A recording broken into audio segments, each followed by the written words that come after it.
Alrighty, everyone, welcome back. So, we're talking about the Red Wings again. We talked about the Red Wings about a week ago. We're talking about them yet again, but this time, it's not about Moritz Seider and what his next contract is going to look like and all that. It's about their hot start to the season, and they have started off very well. They have a 4-1-0 record, and they are third in the NHL and first in the Atlantic. They have looked awesome. And it's not just because, they're playing, they're playing okay. No, they're playing great. Like, they're winning these games by sizable margins, too. And it looks like their biggest issue that was last year was goal scoring, and it looks like they've finally solved that, at least through the first 5 games of the season. Now, anything can change between then and now, obviously, but, obviously, I really like the direction of where they're going, and getting DeBrincat has really helped out this team. So let's go look at those 5 games and go through all 5 of them. So starting off with the first game of the season, it's a 4-3 loss to the New Jersey Devils.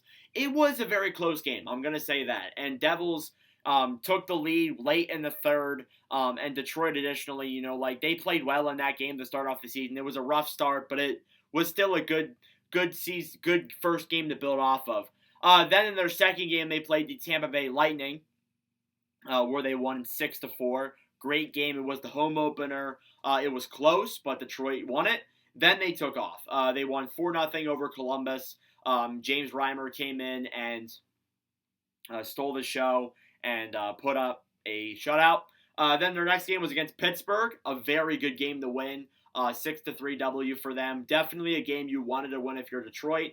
Then they played Ottawa earlier today, and they won 5-2. So overall, I'm really liking the red hot start right now. And additionally, too, their power play has been great as well. 9 power play goals in the first 5 games, which is crazy. That is an insane stat.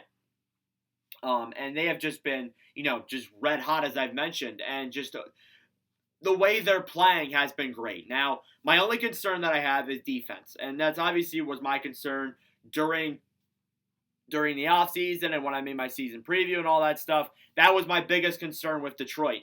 It still is, and I feel like if it doesn't get fixed, it might become a bigger concern, but it looks okay through the first couple of games. And obviously the goaltending was a little bit of a concern for me too, but Husso's looked all right so far.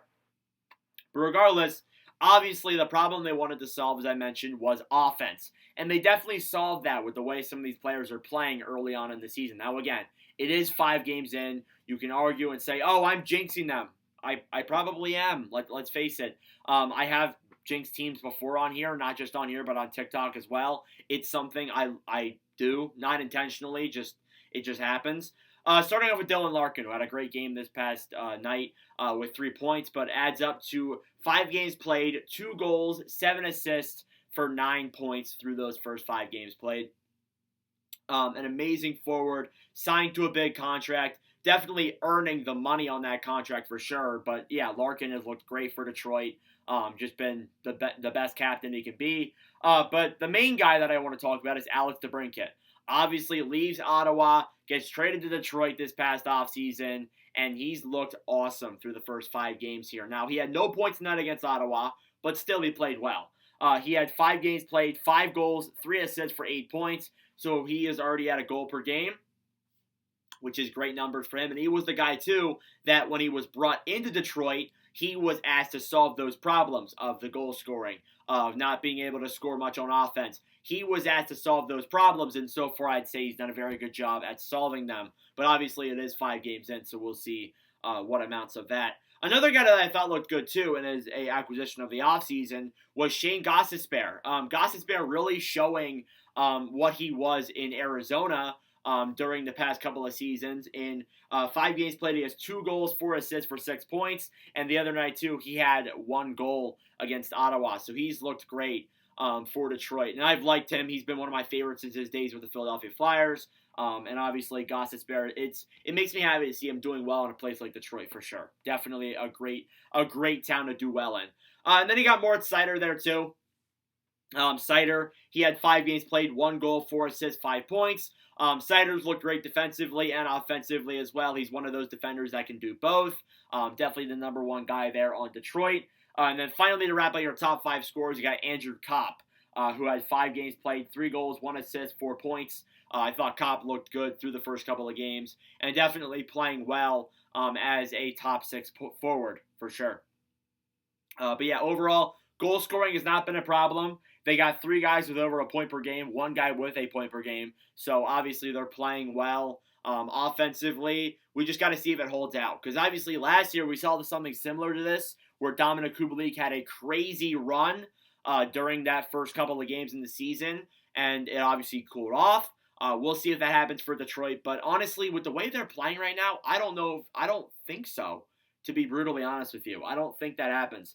Now, Ville Husso has looked okay in net. He hasn't looked great when you look at the stats, but he has been playing well. He had a great save percentage against Ottawa, which definitely boosted his stats from where they were before. But Husso, a 3-1-0 record, a 3.04 goals against average, and a .901 save percentage. As a guy who has kind of criticized Detroit before, obviously it is a little bit concerning to see these stats, but I think, it's early on in the year. He'll have better games like that.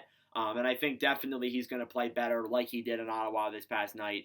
Then you got your upcoming games for Detroit. Now, they have a few more games in October before they wrap up the first month of the season. You got Calgary tomorrow. You got Seattle on Tuesday, Winnipeg, then you got Boston and the Islanders. So overall, a pretty smooth schedule through the next coming games up until the beginning of November. But overall, a solid upcoming 2 weeks for Detroit as they wrap out October. And then after that, that's when the questions start coming.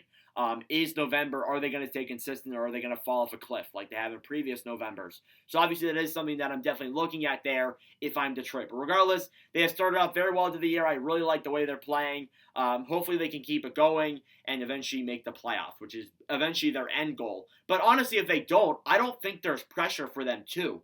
I didn't look at Detroit as a playoff team this year. I had them 6th. And going from 7th to a playoff spot is going to be definitely very difficult for Detroit. And I hope that, with a season like they're playing so far, they can keep playing well at that rate. But, they're getting better every year. Regardless whether or not they make the playoffs this year, they should make it the following year. They're just playing very well right now, and I think it's definitely deserving of a recognition. But regardless, that'll do it for this video. Thank you all for watching. If you enjoyed, make sure to leave a like and subscribe down below. I would really appreciate it. But anyways, thank you all for watching, and I'll see you guys in the next video. Adios.